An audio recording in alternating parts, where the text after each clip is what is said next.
के एमएलए बनाया, सरकार आई तो मंत्री बने। उनका एक ही लक्ष्य है कि किस तरह से ज़्यादा पैसा कमाया जाए, ज़्यादा करप्शन करते हुए, और कॉलेजों की कोई एनओसी के नाम पे किसी भी तरह से पैसा बटोरो, जनता जाए भाड़ में। ये सोना उगल रहा है कोलायत, और फिर भी जनता को इसका फ़ायदा नहीं मिल रहा है। इसका कारण ये है। नमस्कार, आप देख रहे हैं बीकानेर का बढ़ता हुआ न्यूज़ नेटवर्क रंगीलो बीकानेर में रामस्वरूप।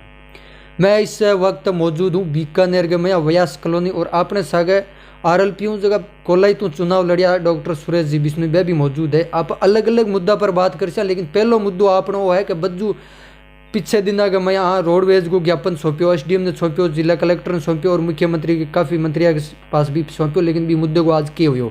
क्योंकि आज कांग्रेस सरकार की अगर आप बात करें तो कांग्रेस का जगह कार्यकर्ता है वे खुद अभी रोडवेज को ज्ञापन सौंपण ला रही, लेकिन पहलो जो ज्ञापन हो वो डॉक्टर सुरेश बिश्नोई का आता हूँ ज्ञापन सौंप जुड़ो। नमस्कार सर। नमस्कार, बहुत बहुत स्वागत है आपका रंगीलो बीकानेर यूट्यूब चैनल पर। आपका भी बहुत बहुत आभार। मेरा पहला मुद्दा ये है कि जो आपने ज्ञापन सौंपा था आज से 2-3 महीने पहले, आपने उस मुद्दे को ऊपर भी लिया था, लेकिन अभी उस पर जनता की मांग भी है, लेकिन उस मुद्दे का आज हुआ क्या? लेकिन आज 3-4 महीने हो गए, उस मुद्दे का कुछ हल नहीं हुआ। कहाँ कुछ उसका प्रोसेसर है? ये जब आपने उसको कवर किया था तो रोडवेज की मांग ऐसी थी, भाई मेरा एक अलग तरह की पॉलिटिक्स है जो मैं कर रहा हूँ। मेरा ये था कि भाई ऐसी कौन से मुद्दे पे अपन फोकस करें जो एक आम जन से जुड़ा हुआ मुद्दा हो। कोलायत और बज्जू ऐसे उपखंड है राजस्थान में जिसमें एक भी रोडवेज की सेवा नहीं है। ये बहुत बड़ी विडंबना है। इसका कारण ये था कि कहीं न कहीं राजनेताओं का या जो बस माफिया हैं उनके गठजोड़ की वजह से जनता की आवाज़ सामने नहीं आ रही थी। पिछले दिनों जैसे तेल के भाव बढ़े हैं उस हिसाब से 50% से ज़्यादा किराए में फ़र्क आ गया सामान्य किराए में, और रोडवेज का किराया जो है जैसे महिलाओं का है, सीनियर सिटीजन्स का है, वो छूट की श्रेणी में तो आधा किराया वर्तमान में रोडवेज में लग रहा है। आप बज्जू की उस पूरे क्षेत्र की बात करें तो हमने एक मुहिम छड़ी, सोशल मीडिया पे युवाओं को इकट्ठा किया और एक ज्ञापन सौंपा। हमने 13 रूट चिन्हित करके दिए थे कि इन रूट्स पे आप रोडवेज चलाओ, रोडवेज सफलतापूर्वक आपकी चलेगी। फिर उसके बाद में हमने यहाँ मुख्य आगार प्रबंधक है इंदिरा जी गोदारा, उनसे मीटिंग करी तो उन्होंने कहा कि मैं बहुत जल्द इसका प्रयास करूँगी और आप मुझ पर भरोसा बनाए रखें। हमने सीएम ऑफिस को भी लिखा, जो सेक्रेटरी है डिपार्टमेंट के उनको भी लिखा, और ये चलते चलते ये बात तय हुआ कि अभी हाल फिलहाल में 4 गाड़ियाँ बीकानेर आगार को मिल चुकी हैं जिसका हम वेट कर रहे थे। और हमारा मकसद हंगामा मचाने का नहीं है, सूरत बदलनी चाहिए। तो अब स्थिति ये है कि उन्होंने एक गाड़ी का हमें कमिटमेंट किया हुआ है। हमने कहा कि एक बार आप एक गाड़ी चलाएं, उसको महीना 2 महीना चला करके और आप उसका जो कॉस्ट इफ़ेक्टिवनेस है वो आप देख लें, अगर प्रॉफिट में रहती है तो बाकी गाड़ियों का विस्तार करें। अब कुछ लोगों ने पिछले दिनों में श्रेय लेने की होड़ उनमें लगी हुई है। जो सत्ता पक्ष के लोग हैं वो ज्ञापन दे रहे हैं, आप अपनी पोल अपने आप खोल रहे हैं कि आपकी सरकार है, आपके मंत्री हैं और आप उन्हीं को ज्ञापन दे रहे हैं, तो आप किससे मांग कर रहे हैं? आपके हाथ में अगर इच्छा होती है आपके दिल में तो आप कभी भी रोडवेज शुरू करवा देते। अब इनको पता है कि रोडवेज शुरू होगी और हम इस पे आर और पार की लड़ाई लड़ेंगे, हमारी पूरी तैयारी है, इसलिए श्रेय लेने की कोशिश कर रहे हैं। लेकिन मेरा तो ये है कि रोडवेज जनता को फ़ायदे की चीज़ है, वो शुरू हो जाए, उसका श्रेय कोई भी ले। श्रेय लेने की राजनीति करने के लिए मैं क्षेत्र में नहीं आया। कोरोना गाइडलाइन के बाद नगर निगम की आप अगर बात करें तो स्कूल बंद है, लेकिन विलेज की है, गांव की स्कूल खुली है, चक्का की ढाणिया की स्कूल खुली है, लेकिन बांग में टीचर ना स्थान है। और टीचर की बात तो दूर की बात है, सरकार आप बोल रही है 8वीं तक स्कूल कर दी, 8वीं के बाद 10वीं तक कर दी, लेकिन बिल्डिंग तो पता नहीं कब गिर जाए। स्थिति आ है इन वजह स्थिति बनी है कि कोलायत के अंदर बहुत लंबे अरसों इन टाइप को एक शासन रहे हो कि जगह के अंदर सब ने पतो है बैठे जगह बैठे का निवासी है कि शिक्षा के स्तर है जो को जितो डाउन रहे भी तो ही फायदो है। क्या होता है कि जब शिक्षा का स्तर डाउन रहता है तो लोगों में जागृति नहीं होती और शासन के प्रति बगावत नहीं होती। तो इस तरह का शासन रहा है। मैं तो वहाँ बरसलपुर बेल्ट से लेकर के और बहुत से गाँवों में मैंने कैंप लगाए हैं, मैं गाँव में मेरा संपर्क है, तो वो लोग बताते थे, मैं बच्चों की स्थिति देखता था कि हम लोग खजवाला में पैदा हुए, वहाँ से मैं बेरोक टोक के पढ़ाई करके या मेडिकल कॉलेज से MBBS किया मैंने, फिर मैंने UPSC की तैयारी करी, IAS का मैंने इंटरव्यू फेस किया, उसके बाद मैंने दिल्ली यूनिवर्सिटी से वकालत करी और उसके बाद में अब मैं सुप्रीम कोर्ट में प्रैक्टिस कर रहा हूँ। तो मेरे में और एक बज्जू कोलायत के बेल्ट में जो युवा है उसमें क्या फ़र्क आया? यही फ़र्क आया कि खाजवाला क्षेत्र में, नोखा क्षेत्र में, किसी भी क्षेत्र में जो शिक्षा है वो निर्बाध रूप से अवेलेबल है। आप में कैपेबिलिटी होनी चाहिए। यहाँ पे शिक्षा को जानबूझ करके रोका गया है। लोगों ने यहाँ तक मुझे बताया कि भाई ये एक पुराने नेताजी तो ये कहते थे कि आप तो घर वालों की सेवा करो, स्कूल आओगे तो फिर ये बच्चे खराब हो जाएंगे, खेत में काम कौन करेगा। तो इस पॉलिसी के तहत वो शिक्षा रोकी हुई है। और पिछले 8 सालों में लोगों ने क्या किया कि एक से परेशान होकर के और नए वाले नेताजी को वोट दिए। उनकी भी पॉलिसी वही है, कैसे वाहवाही बटोरी जाए। आज 4 कॉलेज इन्होंने खुलवाए हैं, जो स्वागत योग्य कदम है, कॉलेज होने चाहिए, लेकिन बिल्डिंग एक की भी नहीं है, स्टाफ नहीं है, बच्चों को फैसिलिटी नहीं है। तो प्राइवेट आप फॉर्म भर के बीए कर रहे हो और बिना स्टाफ के, बिना भवन के 2 कमरों में कॉलेज चल रहा है, वो बीए कर रहे हो, तो उसमें फ़र्क क्या है। आप आम जन को तो बेवकूफ़ बना सकते हैं, लेकिन आपको अगर आपका कमिटमेंट होता तो आप उसमें भवन की व्यवस्था करते, पूरे स्टाफ की व्यवस्था करते, क्वालिटी में कोई चेंज आता। तो वो नीति पिछले काफ़ी सालों से कोलायत को शिक्षा में आगे बढ़ाने की किसी की रही नहीं है। ये प्रॉब्लम है कि यहाँ पे सबसे कम स्टाफ आपको कोलायत में मिलेगा।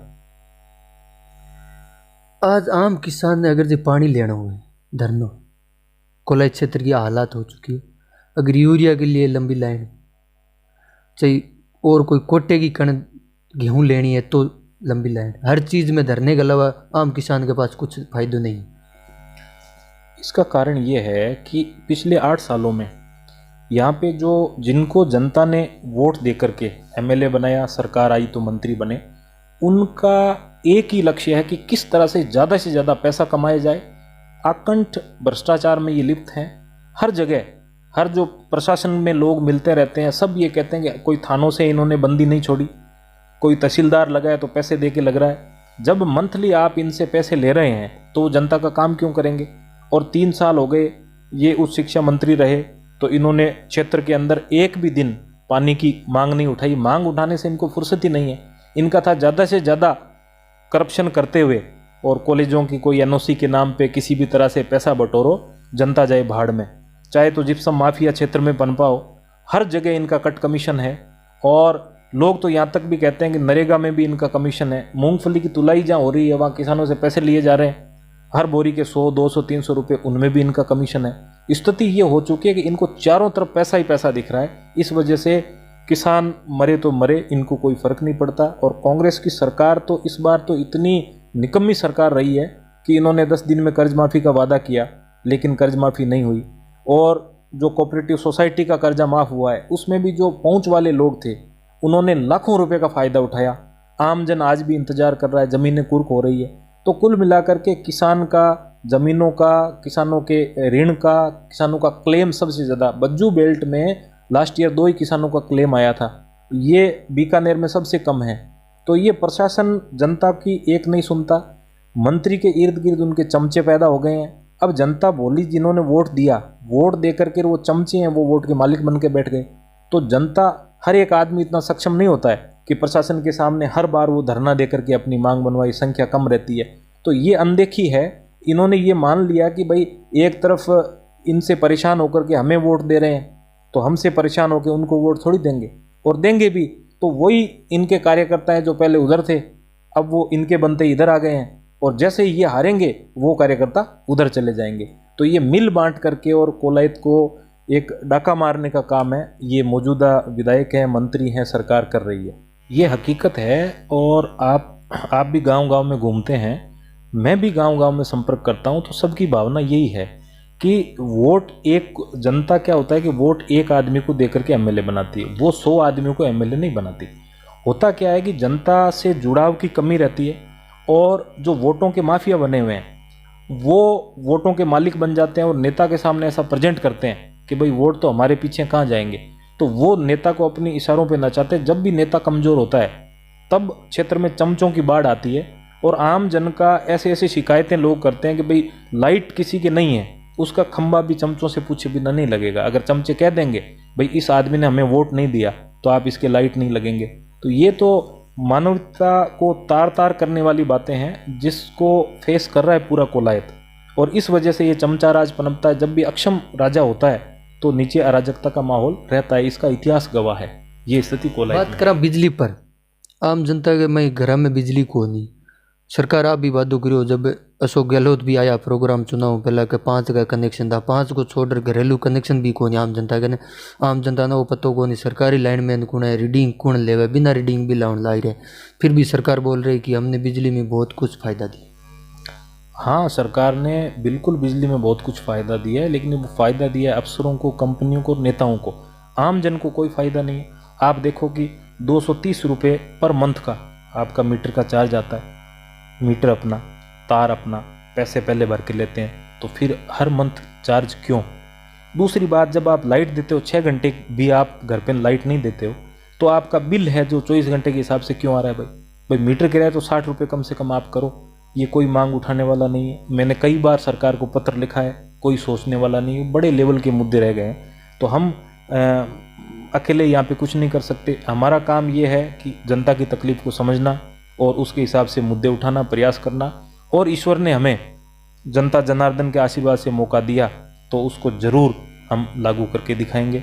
बाकी बिजली के लिए पूरा त्राहिमाम मचा हुआ है, और सबसे ज़्यादा कहीं ख़राब स्थिति है वो कोलायत की है। और अब ये मंत्री बने हैं पानी के और बिजली के, तो ये आने वाले महीनों में सामने आ जाएगा कि क्या करके दिखाते हैं। लास्ट पर्सन, आप एक तो डॉक्टर थे, वकील भी, ये छोड़ के आप चुनाव की रणनीति में, राजनीति में कैसे, इसमें क्या कुछ रुचि आ गई? इसमें रुचि यूँ हुई कि मैं पहले यहाँ से मैंने MBBS किया, उसके बाद में सिविल सर्विसेज की तैयारी करने गया कि मेरी रुचि थी कि प्रशासन में अपन अगर मौका अपने को मिलता है तो बड़े लेवल पे समाज की अपन सेवा कर सकते हैं, काम कर सकते हैं। तो मैंने IAS का इंटरव्यू फेस किया, फिर मेरा फाइनली नहीं हुआ, तो मैं यहाँ पे बीकानेर वापस आया। मेडिकल कॉलेज में as a senior demonstrator lecturer post पे मैंने ज्वाइन किया। तो मेरे ससुर जी थे मनफूल सिंह जी बिश्नोई, वो सबसे पहले बरसलपुर पट्टा क्षेत्र में पटवारी लगे थे बीकेंद्री में। हमारे बज्जू कई हैं, आईदान जी बेनीवाल टीचर थे, उनके साथ वो पोस्टेड रहे। तो एक बार यहाँ बाढ़ आई थी खाकूसर में 2011 में, तो हमने कुछ लोगों के साथ एक कहा कि भाई बाढ़ आई, बीमारियाँ फैल सकती है, तो अपन जाकर के वहाँ कैंप लगाते हैं, सेवा करते हैं। तो ससुर जी ने ये कहा कि मैं आपको ऐसा इलाका बताता हूँ जिसमें सेवा की सबसे ज़्यादा ज़रूरत है, आप यहाँ आइए, पाक विस्थापित क्षेत्र है, बहुत गरीब लोग हैं, इनकी सेवा कीजिए। तो मैं 3 साल मैंने वहाँ हर सैटरडे संडे वहाँ कैंप लगाता था, 2014 तक मैं लगाता रहा। तो उन लोगों को देख करके धीरे धीरे फिर मेरा जो सिविल्स की तैयारी के दौरान मैंने जो पूरा हिस्ट्री हो, आप पॉलिटिकल साइंस हो, इकोनॉमिक्स हो, ज्योग्राफी हो, सारा दुनिया भर का मैंने स्टडी किया। तो मेरे दिमाग में ये हुआ कि भाई असली चीज़ जो है वो पॉलिटिक्स है, जिससे अपन अगर सही पॉलिटिक्स हो तो बहुत बड़े पैमाने पे अपन असर डाल सकते हैं। तो फिर मैंने वहाँ की स्थिति देखी कि लोग बहुत परेशान हैं, एजुकेशन की हालत, स्कूलों में बकरियाँ बंधी हुई थी, लोगों ने स्कूलों में, ऐसी स्कूलें आज भी हैं जिसमें लोगों ने अपने घर बना रखे हैं। और ये सारा देख करके मेरा मन हुआ कि मैं पढ़ा लिखा हूँ, सक्षम हूँ, मेरे अंदर भावना है, अगर मैं विकल्प नहीं बनूंगा तो कौन बनेगा। तो फिर हम ज़्यादातर आजकल युवा वर्ग क्या करता है कि फेसबुक पे, व्हाट्सएप पे गालियाँ निकालता रहता है। किसी को गाली निकालना कोई हल नहीं है। प्रश्न ये पूछना आपसे चाहिए कि भाई आपने इसके लिए क्या किया।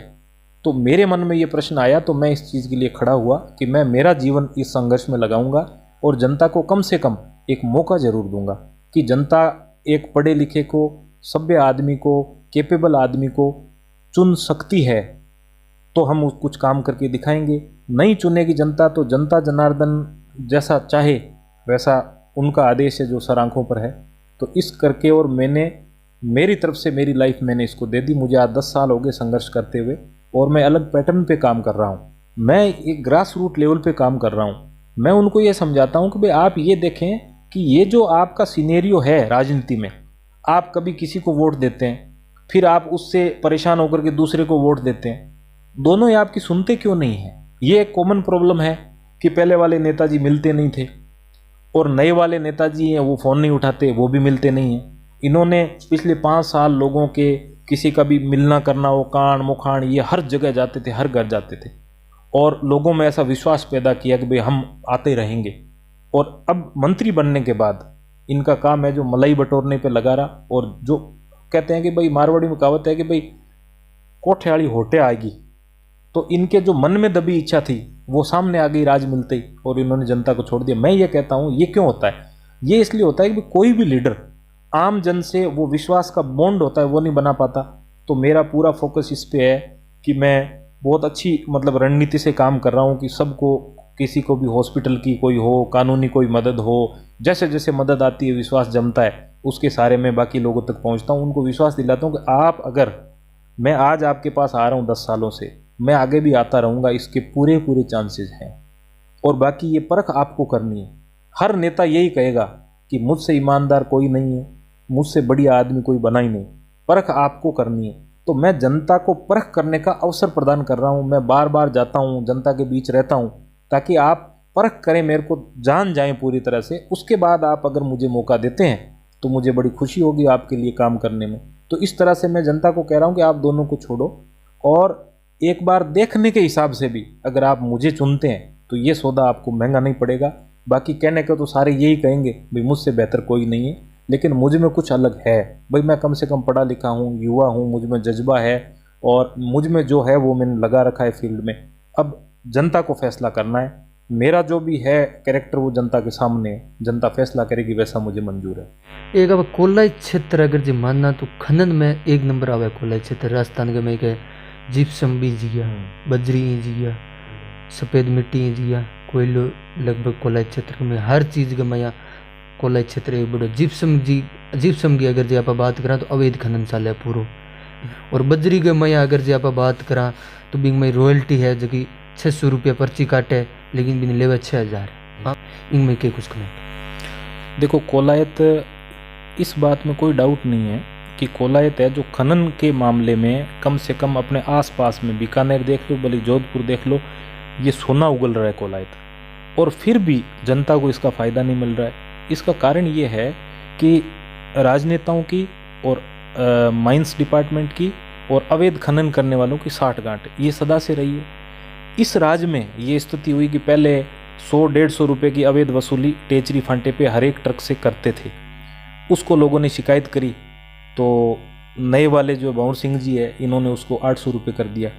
उसके बाद में ये रॉयल्टी का ठेका हुआ, इन्होंने क्या कि ऊंचे दर पे ठेका छूटा, 90-92 करोड़ कुछ इनका है सालाना। अब उसकी पूर्ति के लिए ये क्या कर रहे हैं कि जैसे 40 रुपये प्रति टन की रॉयल्टी है सरकारी, ये उससे एक जैसे डंपर होता है उसमें 1200 रुपये लगभग बैठता है, ये उसकी 6000 रुपये कर रहे हैं। पहले इनका 5000 रुपये था। तो यहाँ पे बहुत से लोगों ने आंदोलन किया था। हमारे साथी थे डॉक्टर विवेक माचरा, इन्होंने यहाँ लाखूसर टोल वगैरह पे भी आंदोलन किया। महीना 1.5 महीना उनका आंदोलन चला, मैं भी उसमें साथ था। फिर इन्होंने क्या किया कि सबसे मिल करके, क्योंकि इसमें खनन मंत्री तक, यहाँ के स्थानीय विधायक और मंत्री ये सब मिले हुए हैं, तो ये 6000 रुपये अवैध वसूली कर रहे हैं। और वो लोग कर रहे हैं जो किसानों के नाम पे राजनीति कर रहे हैं, और जो किसानों के मतलब भला करने के लिए राजनीति मानने का दावा करते हैं, और जिनके पूर्वजों को देख करके लोगों ने उनको मौका दिया है। अब वो लोग किसानों को लूटने में लगे हुए हैं। किसान वर्ग की तमाम गाड़ियां हैं, गाड़ी वाले बेचारे रोड पे 24 घंटे जान अपनी रिस्क में डाल करके 2 रुपये कमा रहे हैं, उन पे ये डाका मार रहे हैं। तो कोलायत सोना उगल रहा है, लेकिन वो सोना कहाँ जा रहा है? इन नेताओं की जेबों में सोना जा रहा है। और अवैध का धंधा सब जगह चला हुआ है। अवैध जब होगा तो सरकार की खजाने के अंदर रॉयल्टी आएगी नहीं, तो वो डेवलपमेंट खर्च कैसे करेंगे? अपने नेवेली लिग्नाइट का प्रोजेक्ट था, इतना बड़ा था, उसमें भी यही धांधलियाँ चल रही है। इनको CSR फंड खर्च करना होता है, लेकिन ये दिखावा करते हैं खाली। आसपास आप उदरामसर से लेकर के नेवली फांटे तक की रोड देख लीजिए, 1 साल में रोड टूट जाती है। तो कोई बेसिक पे कभी खर्च नहीं किया गया है। जेब भरने का काम इन्होंने किया, जेबें भर रही है। विकास हुआ है, लेकिन नेताओं का, अफसरों का विकास हुआ है, जनता का विकास नहीं हुआ। आगे चुनाव आवे 2 साल बाद। एक तरफ बीजेपी को कदावर नटता है देवी सिंह भाटी। अभी फिलहाल देवी सिंह भाटी आ बात कहेगा मैं पार्टी का जमा कर पार्टी मार कर आए, लेकिन कुछ भी हुआ बीजेपी में देवी सिंह ही कैंडिडेट हो सी। कि अगर दूसरों करे तो कलम देवी सिंह आया तो दूसरी तरफ कांग्रेस भंवर सिंह भाटी है कदावर नट। अब तीसरो ऑप्शन आयो थारो, तो जनता का आगे इशू के ऑप्शन दो जो थाने पसंद कर सी जनता। मेरा ये मानना है कि राजनीति में कोई कद्दावर नहीं है, कद्दावर है जनता। जनता वोट दे करके और नेता को अवसर देती है, तब वो कद्दावर बनता है। बहुत से कद्दावर हैं जो घर में बैठे हैं, जिनको जनता अवसर नहीं देगी, वो इस इतने बड़े पटल पे कद्दावर अपने आप को साबित नहीं कर सकते। मुझे अवसर देने पे जनता को पता लगेगा कि मैं किस कद का राजनेता साबित होता हूँ। मेरा ये मानना है कि भाई आपने दोनों को, एक को 7 बार आपने मौका दिया, एक को आपने 2 बार मौका दिया, और उससे आप बुरी तरह से प्रताड़ित हैं, तो मैं आपको दो ही, मैंने पूरा ये निचोड़ निकाल करके, और मैं जनता के लिए दो ही मेरे कमिटमेंट है। एक तो मेरा जनता के प्रति प्रेम, उस प्रेम में मेरी जब तक लास्ट सांस चलेगी तब तक कभी उसमें कमी नहीं आएगी। मेरी आज तक आई भी नहीं है। मैं डॉक्टर था तो भी मेरा यही फ़र्ज़ था, मैं वकील हूँ तो भी मेरा यही फ़र्ज़ है कि मैं जनता की जो भी तकलीफ़ मेरे तक पहुँचे उसको मैं बहुत ही सहानुभूति से सुनता हूँ और उसको दूर करने की कोशिश करता हूँ। ये मेरे को आत्मविश्वास है। लोग कहते हैं कि भाई आप कहीं मिलना कम कर दोगे या बनने के बाद आप इनके जैसे हो जाओगे। मेरा उनको ये कमिटमेंट है, बनने के बाद क्या होगा ये तो मैं दावा नहीं कर सकता, लेकिन मेरे प्रेम में आपके प्रति 1% भी कमी नहीं आ सकती, ये मेरा कमिटमेंट है। दूसरा, मेरी नीयत, मैं ईमानदार आदमी हूँ, मेरे पे भ्रष्टाचार का कोई भी आरोप कभी नहीं लगा पाएगा और मेरी नीयत में कोई खोट नहीं है। मैं कितना काम कर पाता हूँ, काम का कोई अंत नहीं है, ये निरंतर चलने वाली प्रक्रिया है। एक दो काम गिनाने से कोई नेता महान नहीं बनता, निरंतर राजनीति में सेवा करनी है। तो ये दो ही मेरे कमिटमेंट है। इन पे जनता मुझे मौका देती है तो मैं ये जिम्मेदारी समझ करके अपना बाकी का जीवन है वो भी जनता के लिए झोंकने के लिए तैयार हूँ। और मुझे पूरा विश्वास है कि जनता इस चीज़ को समझेगी, क्योंकि मैं सच्चा हूँ और सच्चाई है वो बढ़ चढ़ के बोलती है। उसको आपको बताने की आवश्यकता नहीं रहती। जनता, हिंदुस्तान की जनता, कोलायत की जनता, पीड़ित जो गरीब जनता है वो जानती सब है। उनका बस नहीं चलता तो लोगों को लगता है कि ये बेवकूफ़ हैं, भोले हैं, लेकिन जनता बनाना जानती है, तो जनता मिटाना भी जानती है और मिटा के बनाना भी जानती है। तो मेरा जनता पे पूरा फेथ है कि ये चुनाव में वो जनता मुझे मौका अवश्य देगी। अभी अपने साथ थे प्रदेश मंत्री आरएलपी से डॉक्टर सुरेश बिश्नोई। इनके जो विचार है उन पर आपकी क्या कुछ राय है वो कमेंट सेक्शन में कमेंट करके ज़रूर दें। वीडियो अच्छा लगे तो लाइक शेयर ज़रूर करें और अगर अभी तक हमारे चैनल पर नए हो तो चैनल को सब्सक्राइब करना न भूलें। मिलेंगे नेक्स्ट जगह, तब तक के लिए धन्यवाद।